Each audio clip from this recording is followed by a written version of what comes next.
The United States is reportedly preparing a significant shift in its policy toward the Ukraine conflict, with discussions underway that could lead to formal recognition of Russian control over occupied Ukrainian territories as part of a potential peace plan. Envoys linked to President Donald Trump have been in direct communication with Vladimir Putin, a development that has caused deep concerns in Kyiv and alarms across European capitals. Ukrainian officials have stated that no leader can legally surrender sovereign territory, emphasizing the existential nature of the conflict for their nation. This proposed framework, which marks a dramatic departure from previous U.S. support for Ukraine's territorial integrity, could represent the most substantial victory for Moscow since the war began, leaving Ukraine in a precarious negotiating position as it faces immense pressure to accept territorial concessions. This diplomatic maneuvering occurs alongside a severe internal political crisis in Kyiv. President Vladimir Zelensky, Chief of Staff Andriy Yermak, resigned following raids on his home and office by Ukraine's National Anti-Corruption Bureau and the Specialized Anti-Corruption Prosecutor's Office. Yermak, the country's second most powerful official and its lead negotiator in talks with the U.S., was implicated in a $100 million embezzlement investigation related to wartime energy sector's kickbacks and the state nuclear operator, Energoatom. In a statement, Yermak declared he was going to the front and offered his full cooperation with authorities. Zelensky subsequently announced a reshuffle of his presidential office and a new delegation comprising military and intelligence officials to continue the critical negotiations with Washington. On the battlefield, Russian forces claimed their largest eastern advance in months, announcing the capture of several settlements in the Donetsk region, including Vanovka, Petrovskoye, Ivanopoly, and Vasyokovka.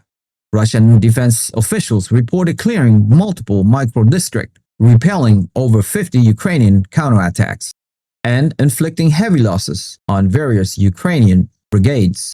These claimed gains, while not immediately confirmed by Kyiv, suggest a sustained offensive momentum as conditions worsen for Ukrainian troops.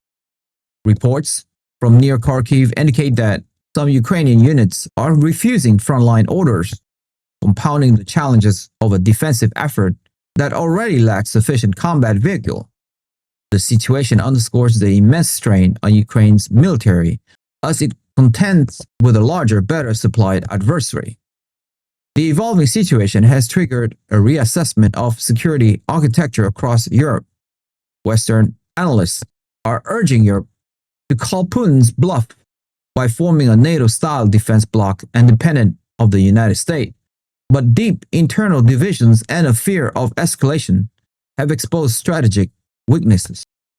While countries like Lithuania are deepening their security ties with the U.S., confirming an indefinite support package and the rotation of U.S. HIMARS unit, there is a growing recognition that Europe's rhetorical stance exceeds its military readiness. NATO Secretary General Mark Rutte, during a visit to Iceland, warned that the alliance cannot be naive about evolving threats from Russia and the strategic competition in the Arctic, stating that all allies are now frontline states, giving Moscow's long-range capabilities. These concurrent developments, the potential U.S. policy shift, the political shockwave in Kyiv, and continued Russian military pressure, create the most uncertain moment for Ukraine since the full-scale invasion began. The resignation of Yermak, a key architect of Ukraine's negotiating strategy, introduced volatility at a pivotal time as European leaders struggle to formulate a cohesive, independent response. The path to peace appears increasingly dictated by terms favorable to Moscow. The coming days of U.S.-Ukraine talks will be decisive, determining whether a negotiated settlement that involves significant Ukrainian territorial losses become the war's contentious conclusion. If you have made it this far, congratulations, you have unlocked the truth. I want to ask you a quick question though. With the United States reportedly considering a peace plan for Ukraine that would involve recognizing Russian-controlled territory, and with Kyiv facing internal political turmoil, is pursuing a negotiated settlement that includes territorial concessions a necessary step toward ending the bloodshed, or does it reward aggression and risk encouraging further conflict in the future, and why? Join the debate. We want to hear your insightful opinion on where this is all heading in our community. Share your thoughts in the comments below. I appreciate your support. Thank you for being a part of this journey. Like the video, share this video with friends and family, hit the notification bell, and most importantly, subscribe. I'll see you guys in the next one.